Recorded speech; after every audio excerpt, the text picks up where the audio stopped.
As far as the Trump trial goes, I think anyone who's kind of like being any sort of bipartisan, you look at it and you're just like, probably the most trumped up thing ever. They took the misdemeanor, which was always in history been, and also it was a federal crime that they made it tried in a state, and then they had to tie it to another crime that's like, oh, he's because he's falsifying, putting it basically in the wrong column. And any other time this has been like a fine, but in this case they go, yes, but it's tied to this other thing, was tied to this other thing. They go, it was like an election thing, but you're like, this happened. The affair was 8 years before the election, right, or whatever, and then they had to jump through so many hoops to like tie this together, which one of those things you're just like, with all of the fucking eyes on him, and it was like a guarantee, we're gonna do what we can to prosecute this guy. I mean, like, this is what we came up with. Bragg literally ran on prosecuting Trump, like that was his, like what he ran as DA for. So when you watch all the things that are crazy about this, it was like, you just have to be a 100% like all-in partisan to not think that. I'm sure there's no fucking chance, if you know anything about Donald Trump, he's committed many crimes. There's no question about it.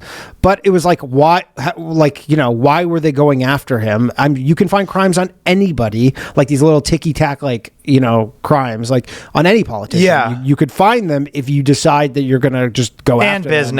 And business, and like, yeah, you're gonna find them, like Joe Biden, or person, or personal, like you're gonna find these crimes if you decide that. But like, usually usually what happens is, they give you like, again, jaywalking's a crime, right? Yeah, but like, exactly. People are not getting prosecuted from jaywalking nonstop, right? No. Like, obviously, if he wasn't running, this would have never happened. That's like, if he wasn't running, this would have never happened. Also, it's so short. The rebuttal to that, you can be like, well, you're going to be held to a higher standard once you're, in this high position of power. But then you go, the other thing is like, yeah, but there is still precedent. It was like, the bottom line is once you're in this argument, you're like, listen, we all know what's going on here. I mean, like, do I have to pretend? You don't remember like 10 years ago when it was like impossible to fathom that a president could be charged or convicted with a crime?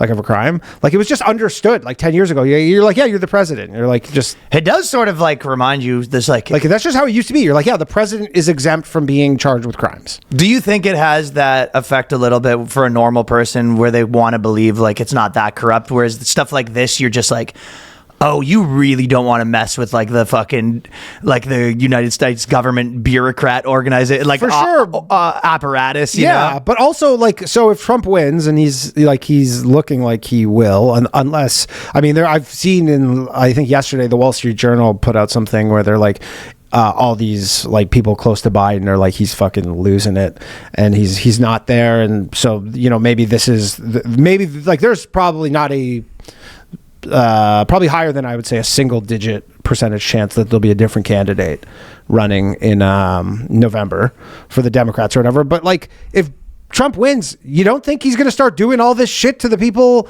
that you guys like? Like, he's going to start going after Democrats? I don't know if he has the ability in some ways, because it's like, you have to have like all the lifetime bureaucrats on your side, but right? You'll have there's lots of Republican states and there's lots of Republican DAs. Yeah, some people on his side, yeah. And there's lots of people on his side. But these guys have, I feel like the other side has like the deep state. It's not even Republican or Democrat, but it's like that sort of apparatus of like, we don't want this guy, has just like the military industrial complex. They have the CIA, they have all the three-letter agencies. Like, there's a lot of corruption, like whatever, in all of those things that I don't know if Trump's going to get in and they're going to be after him again. They'll be after him again. Yeah. Like, they were kind of so I don't know if that's really fair to say, but I think there is. You can probably point out the hypocrisies on both sides. Like, the funniest part, probably funnier one to me, is that like every person that's like, the justice system's corrupt, we need DAs to be less strict on crime, no one should get prosecuted for these tiny crimes, we have people in jail for this, the system's rigged, the police should be defunded, and also like, this one's right though. This one's right though. This one we should go after. And it was just like, okay, obvious. And then the other side of that, you're like, every person that is kind of, not every person, but there is a lot of people that are kind of like, this is bad for democracy having this. And it was like, you'd love this if this was Hillary Clinton. Of course, absolutely. Obviously. And again, why aren't they prosecuting Hillary Clinton? She had crimes that she also committed that, they let her go. But I actually think because the Hunter Biden trial just started, and I actually think like, they might actually throw him in jail like probably give him a, not like, I don't know what the sentencing. Make him do a couple day bid weekends. They were saying that they might make Trump do weekends actually, which is the funniest thing in the world. You go Trump doing weekends with a bunch of just like guys on DUIs and fucking and child support payments. How funny would that be if you were just a guy doing weekends? You do your weekends with Trump? That's insane. That'd be sick. Playing cards with him and stuff, and like yeah. But anyways, they were like that was one person I saw, some like pundit was like,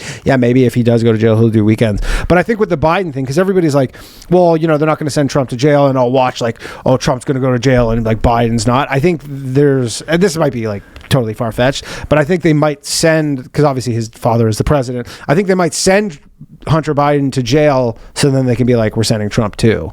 So be like, see, we're not actually like so unfair. Like it's Hunter Biden didn't get a pass. Hunter Biden's going to jail, and so is Trump.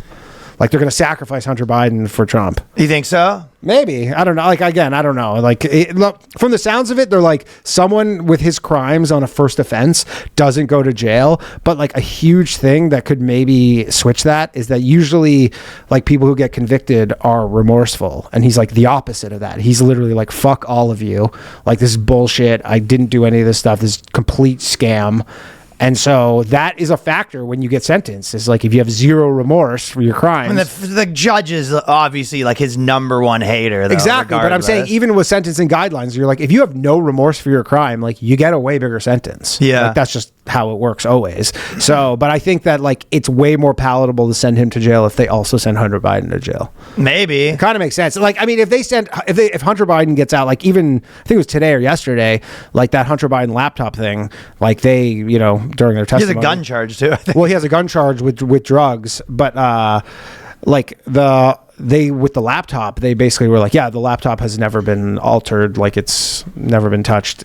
You know, it is what it is. Like it's actually legit, the whole laptop, which they were, again, pre the 2020 election. That was like part of the thing where they're like, you couldn't post about it on Twitter. The New York Post was blocked. They were like, we don't know if the Hunter Biden laptop is Russian misinformation, all this shit. That was total bullshit. All of it. Complete bullshit. But now it's like in court. Like, I mean, we all knew that, but now even they're admitting in court. They're like, yeah, it was not doctored. It was not Russian misinformation. The internet really has started to like disperse some of their lies and stuff like that. And oh, for sure.